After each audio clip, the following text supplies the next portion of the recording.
இப்போதைக்கு நம்மளுடைய பூமியில வாழக்கூடிய உயிர்கள் எல்லாம் உருவாகிறதுக்கும் ஆற்றலை கொடுத்துட்டு இருக்கிறது நம்மளுடைய சூரியன் தான். அந்த சூரியன் இருக்க வேண்டிய இடத்துல மத்த ஃபேமஸான நட்சத்திரங்கள் இருந்தா நம்ம பூமியில இருந்து பாக்குறதுக்கு எப்படி இருக்கும் தெரிஞ்சுக்கலாமா? வீடியோக்குள்ள போறதுக்கு முன்னாடி நம்ம சேகர் விஷன் சேனலுக்கு தான் முதல் தடவை வந்திருக்கீங்கன்னா சேனலை சப்ஸ்கிரைப் பண்ணி பெல் நோட்டிஃபிகேஷன் செட் பண்ணி வச்சுக்கிட்டு டெய்லி வரக்கூடிய வீடியோஸ் எல்லாத்தையும் மிஸ் பண்ணாம பாருங்க. இந்த வீடியோ கொஞ்சம் கூட ஸ்கிப் பண்ணாம ஃபுல்லா பார்த்துட்டு வீடியோ பிடிச்சிருந்துச்சு யூஸ்ஃபுல்லா இருந்துச்சா வீடியோக்கு லைக் கொடுக்க மறந்துடாதீங்க. வெல்கம் பேக் ஆனது நியூ வீடியோ. நான் உங்கள் சேகர்.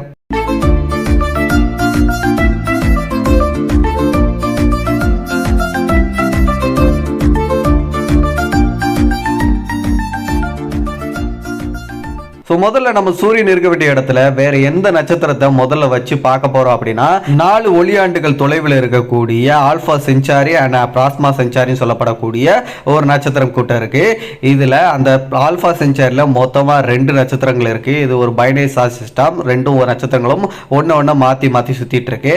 அதுக்கப்புறமா பிளாஸ்மா செஞ்சாரின்னு சொல்லப்படக்கூடிய ஒரு ரெட் ட்வார்ப் நட்சத்திரம், அதாவது சிவப்பு குள்ளன் நட்சத்திரம் அப்படிங்கிறது ஒன்னு இருக்கு. இதுல இந்த ஆல்பா செஞ்சாரின்னு சொல்லப்படக்கூடிய அந்த 2 பைனரி ஸ்டார்ஸும் பாத்தீங்கன்னா நம்மளுடைய சூரியனோட சைஸுக்கு ஆல்மோஸ்ட் ஈக்குவலா இருக்கும். அதுல ஆல்பா செஞ்சாரி ஏ அப்படிங்கிறது நம்ம சூரியனை விட 1.1% பெருசாகவும், ஆல்பா செஞ்சாரி பி அப்படிங்கிற அந்த நட்சத்திரம் நம்ம சூரியனை விட 0.9% கொஞ்சம் பெருசாகவும் இருக்கும். ஸோ பெருசா எந்த ஒரு டிஃபரெண்ட்டும் இருக்காது. அந்த நட்சத்திரத்தை கொண்டாந்து நம்ம சூரியன் இருக்க இடத்துல வச்சோம் அப்படின்னா வானம் பார்க்கறதுக்கும் நம்ம பூமியில இருந்து பார்க்கும்போது 2 நட்சத்திரங்கள் ஒரே நேரத்தில் தெரியும். 2 சூரியன்களை நம்மளால பார்க்க முடியும். அண்ட் இந்த 2 பைனரி ஸ்டார்ஸும் பாத்தீங்கன்னா ஒன்னோட ஒன்று மாத்தி மாத்தி சுத்திட்டு இருக்கு.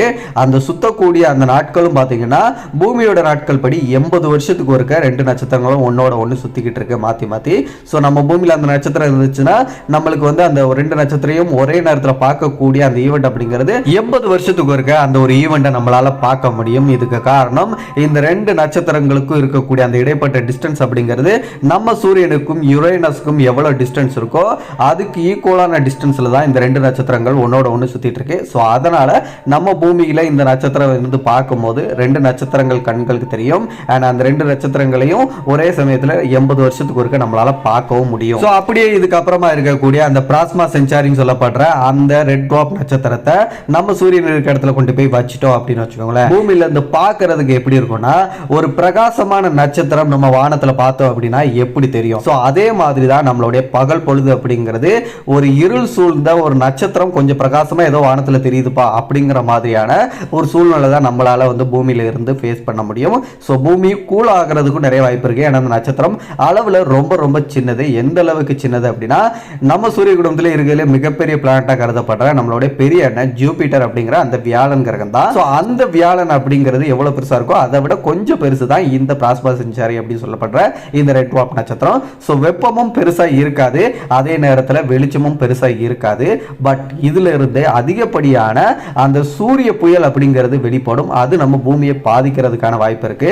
ஸோ வெப்பமும் வெளிச்சமும் அவ்வளவா இல்லாதனால பூமியில உயிர்கள் வாழ்றதும் கஷ்டமான ஒரு சூழ்நிலை ஆயிரும். ஸோ கடுகு சிறுத்தாலும் காரம் குறையாது சொல்லுவாங்கல்ல, அதுக்கேற்ற மாதிரியாக தான் இந்த நட்சத்திரம் இருக்கு அப்படின்னு கூட வச்சுக்கலாம். இந்த நட்சத்திரங்களுக்கு அடுத்தபடியா நம்ம இரவு வானத்துல நம்ம வானத்துல பார்க்கிறோம் அப்படின்னா நம்ம கண்களுக்கு பிரகாசமா தெரியக்கூடிய நட்சத்திரங்கள்ல மிக முக்கியமான நட்சத்திரம் அப்படின்னா இந்த சீரியஸ் ஏ அப்படின்னு சொல்லப்படுற இந்த நட்சத்திரம் தான். இந்த நட்சத்திரம் இவ்வளவு பிரகாசமா இருக்கிறதுக்கு காரணமே நம்ம சூரியனை விட 1.7 மடங்கு பெருசா இருக்கக்கூடிய ஒரு நட்சத்திரம். ஆல்மோஸ்ட் 2 மடங்கு நம்ம சூரியனோட பெருசு அப்படின்னு கூட வச்சுக்கலாம். இது நம்ம பூமியில இருந்து 8.6 ஒளியாண்டுகள் தொலைவில் இருக்கக்கூடிய ஒரு நட்சத்திரமா இருக்கு. இந்த நட்சத்திரம் மட்டும் நம்ம சூரியன் இருக்க வேண்டிய இடத்துல இருந்துச்சுன்னா வானம் பார்க்கிறதுக்கு இப்ப இருக்கிறத விட ரொம்பவே பிரகாசமா இருக்கும். அதுக்கு காரணம் அதோடைய சைஸ் அப்படிங்கிறது தான். அண்ட் வெளிச்சம் மட்டும் இல்ல, வெப்பமும் கூட கொஞ்சம் அதிகமா இருக்கும். நம்ம சூரியனை கம்பேர் பண்ணும்போது இந்த நட்சத்திரத்தோடைய அந்த சர்ஃபேஸ் மேல் போற டெம்பரேச்சர் அப்படிங்கிறது கொஞ்சம் அதிகமா இருக்கும் அப்படின்னு சயின்டிஸ்டுங்க சொல்றாங்க. சோ அதை வச்சு பார்க்கும்போது பகல் வானம் அப்படிங்கிறது நம்ம பூமியில வந்து ரொம்ப பிரகாசமாகவும் அதே நேரத்தில் வெப்பமும் அதிகமா இருக்கிறதுக்கான வாய்ப்பு இருக்கு. ஆனா உயிர்களுக்கு இதனால பாதிப்பு வருமான்னு கேட்டீங்கன்னா பெரும்பாலும் வர்றதுக்கு வாய்ப்பு இல்லை. ஏன்னா கொஞ்சம் தான் அதோடைய சர்ஃபேஸ் டெம்பரேச்சர் அதிகமா இருக்கிறதுனால நம்ம பூமியில வாழக்கூடிய உயிர்களுக்கு எந்த ஒரு பாதிப்பும் ஏற்படாது. பட் ஆனா வானம் அப்படிங்கிறது ரொம்ப பிரைட்டா இருக்கும் அப்படின்னு சொல்றாங்க. பட் இந்த நட்சத்திரம் இருந்துச்சு அப்படின்னா பூமியில சில காலநிலை காலநிலை மாற்றங்கள் ஏற்படுறதுக்கான வாய்ப்புகளும் இருக்கு அப்படின்னு சயின்டிஸ்டுகளால் சொல்லப்படுது. இதுக்கப்புறமா நம்ம சூரிய குடும்பத்துல சூரியன் இருக்க இடத்துல வைக்க போற நட்சத்திரம் எதுவும் பார்த்தீங்கன்னா ஆக்டியூரஸ் அப்படின்னு சொல்லப்படக்கூடிய ஒரு ரெட் ஜெயின் நட்சத்திரத்தை தான் நம்ம இந்த இடத்துல வைக்க போறோம். இந்த ரெட் ஜெயின் நட்சத்திரம் எங்க இருக்கு அப்படின்னு பார்த்தீங்கன்னா பூமியில இருந்து 36 ஒளியாண்டுகள் தொலைவில் தான் இந்த நட்சத்திரம் இருக்கு. எப்படி நம்ம அந்த சீரியஸ் ஏ அப்படிங்கிற நட்சத்திரத்தை இரவு வானத்துல வந்து பிரகாசமா தெரியக்கூடிய நட்சத்திரமா நம்ம பார்க்க முடியுதோ, அதே மாதிரி இந்த நட்சத்திரத்தையும் நம்ம இரவு வானத்துல பூமியில இருந்து வெறுங்கனாலே ரொம்ப பிரகாசமா வந்து பார்க்க முடியும். இதை நம்ம சூரியனோட கம்பேர் பண்ணோம் அப்படின்னா 1 இல்ல 2 இல்ல 25 மடங்கு நம்ம சூரியனோட பெருசு. அதனாலதான் நான் சொன்னேன் இது ஒரு ரெட் ஜெயின் ஸ்டார் அப்படின்னு. நம்ம சூரியன் கூட இன்னும் ஒரு 5 கோடி வருஷங்களுக்கு அப்புறம் ஒரு ரெட் ஜெயின் ஸ்டாரா வந்து மாறிடும்.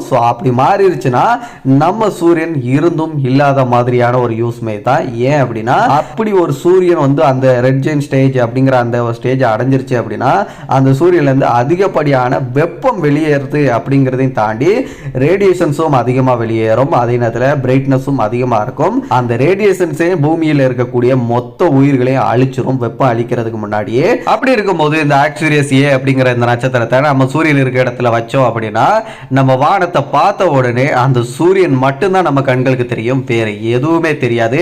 காரணம் அந்த சூரியனுடைய சைஸ் அப்படிங்கிறதும் அதோடைய பிரகாசம் அப்படிங்கிறது அவ்வளவு அதிகமா இருக்கும். பட் அந்த நட்சத்திரத்தை நம்ம பார்க்கிறதுக்கு பூமியில அந்த நட்சத்திரம் வெளிப்படுத்தக்கூடிய அந்த ரேடியேஷன்ல இருந்து நம்ம தப்பிச்சு உயிரோடு இருக்கணுமே. அடுத்ததா ரைஜன் நட்சத்திரம்.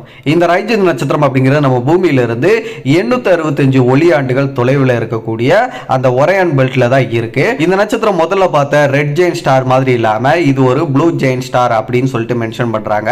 இது ஒரு சூப்பர் ப்ளூ ஜெயின் ஸ்டாரா இருந்தாலும் இந்த நட்சத்திரம் நம்ம சூரியனோட கம்பேர் பண்ணும்போது சைஸை வச்சு பார்க்கும்போது மிகப்பெரிய நட்சத்திரம் தான் இது. இந்த நட்சத்திரத்தோடைய அந்த பிரைட்னஸ் மட்டுமே நம்ம சூரியன் இப்ப வெளிப்படுத்தக்கூடிய அந்த வெளிச்சத்தை விட 85,000 மடங்கு அதிகமான வெளிச்சத்தை இந்த ஒரு நட்சத்திரம் வெளிப்படுத்தும் சொல்றாங்க. அவ்வளவு வெளிச்சத்தை வெளிப்படுத்துதுன்னா இந்த நட்சத்திரம் மட்டும் நம்ம சூரியன் இருக்க வேண்டிய இடத்துல இருந்தா பாக்குறதுக்கு நம்ம பூமியில இருந்து எப்படி இருக்கும்னா இப்ப நீங்க பாக்குறீங்களா இந்த மாதிரி தான் இருக்கும். வானம் முழுக்கவே வெண்மை நிறத்துல ரொம்ப பளிர்னு இருக்கும். இதுக்கு காரணம் அது வெளிப்படுத்தக்கூடிய அந்த அதிகமான பிரைட்னஸ் அப்படிங்கிறதும் வெப்பமும் அதிகமா இருக்கும். ஏன்னா மிகப்பெரிய ஒரு நட்சத்திரமா இருக்கிறதுனால நம்ம சூரியனுடைய அந்த மேல்புற சர்ஃபேஸ் டெம்பரேச்சரை விட 3 மடங்கு அதிகமான வெப்பம் இந்த நட்சத்திரத்துடைய சர்ஃபேஸ் டெம்பரேச்சர் இருக்கும் சொல்றாங்க. வெப்பமும் அதிகமா இருக்கும், வெளிச்சமும் அதிகமா இருக்கும். பட் இதுல ஒரு நன்மை இருக்கு. என்ன அப்படின்னா இந்த நட்சத்திரம் மட்டும் நம்ம சூரியன் இருக்க வேண்டிய இடத்துல இருந்துச்சு அப்படின்னா சூரியனுடைய ஒரிஜினல் நிறமான அந்த வெண்மை நிறத்தை உங்களால பார்க்க முடியும். பட் ஆனா அதுக்கு நீங்க முதல்ல உயிரோடு இருக்கணும். ஏன்னா இந்த நட்சத்திரம் ரேடியேஷன்ஸை அதிகமா வெளிப்படுத்தும், பிரைட்னஸ்ல இருந்து தப்பிக்கணும், அதோடைய அதீத வெப்பத்தில இருந்தும் நம்ம தப்பிச்சா மட்டும்தான் அது எல்லாத்தையும் நம்மளால பார்க்க முடியும். அடுத்ததா பீட்டர் ஜூஸ் ஸ்டார். இந்த நட்சத்திரத்தை நம்ம தமிழர்கள் திருவாதிரை நட்சத்திரம் அப்படின்னு சொல்லுவாங்க. இது நம்ம பூமியில இருந்து 600 ஒளியாண்டுகள் தொலைவில் இருக்கு. இந்த ஸ்டாரை பத்தி ஒரு இன்ட்ரெஸ்டிங்கான ஒரு ஃபேக்டர் சொல்லணும்னா இன்னும் 1 லட்சம் ஆண்டுகளுக்குள்ள இந்த நட்சத்திரம் வந்து வெடிச்சு சிதறிடும் அப்படின்னு சொல்றாங்க. அதுக்கு காரணம் இந்த நட்சத்திரத்தோடைய அந்த எரிபொருள் அப்படிங்கிறது மொத்தமா தீர்ந்து போச்சு. இப்போ அதோடைய மைய பகுதி கரு அப்படிங்கிறது கொலாப்ஸ் ஆக ஸ்டார்ட் ஆகிருச்சு. இன்னும் அடுத்த 1 லட்சம் ஆண்டுகளுக்கு அப்புறம் இந்த நட்சத்திரம் வெடிச்சு சிதறலாம் அப்படின்னு சொல்லிட்டு சயின்டிஸ்ட் வந்து கெஸ் பண்றாங்க. அது ஒரு தனி டாபிக், அதை பத்தி நம்ம அப்புறம் தெரிஞ்சுக்கலாம். இப்போ இந்த பீட்டர் ஜூஸ் ஸ்டார் அப்படிங்கிறது நம்ம சூரியனை விட எவ்வளவு பெருசு அப்படின்னு கேட்டா 950 மடங்கு நம்ம சூரியனை விட பெருசு. நம்ம சூரியன் மட்டும் அந்த நட்சத்திரத்து பக்கத்துல இருந்துச்சுன்னா ஒரு வேர்க்கடலை சைஸுக்கு தான், ரொம்ப சின்னதா தான் இருக்கும். இதை மட்டும் நம்ம சூரியன் இருக்க வேண்டிய இடத்துல நம்ம சோலார் சிஸ்டத்துல கொண்டு வந்து வச்சோம் அப்படின்னா நம்ம புதன் கிரகம், வெள்ளி, பூமி, செவ்வாய் கிரகம், ஆஸ்ட்ராய்ட் பெல்ட் இது எல்லாமே இந்த சூரியனுக்குள்ளதான் இருக்கும். ஏன்னா அவ்வளவு பிரம்மாண்டமான ஒரு நட்சத்திரமா இது இருக்கு. ஜூபிட்டர்ல இருந்து மட்டும் தான் இந்த சூரியன் எப்படி இருக்கும் அப்படிங்கறத நம்மளால பார்க்க முடியும். அதுக்கு வாய்ப்பு இல்லை. ஜூபிட்டர் வந்து ஒரு கேஸ் பிளானட், தரைப்பகுதி அப்படிங்கிறது கிடையாது. சிம்பிளா சொல்ல போனா நம்ம பூமி மட்டும் தப்பிச்சு இருந்துச்சு அப்படின்னா ஒருவேளை இந்த நட்சத்திரம் நம்ம பூமியிலிருந்து பார்க்கும்போது ஒரு வெண்மை நிறத்துல ரொம்ப பளிர்னு ஒரு பிரகாசமான ஒரு வானத்தை தான் பார்க்க முடியும்.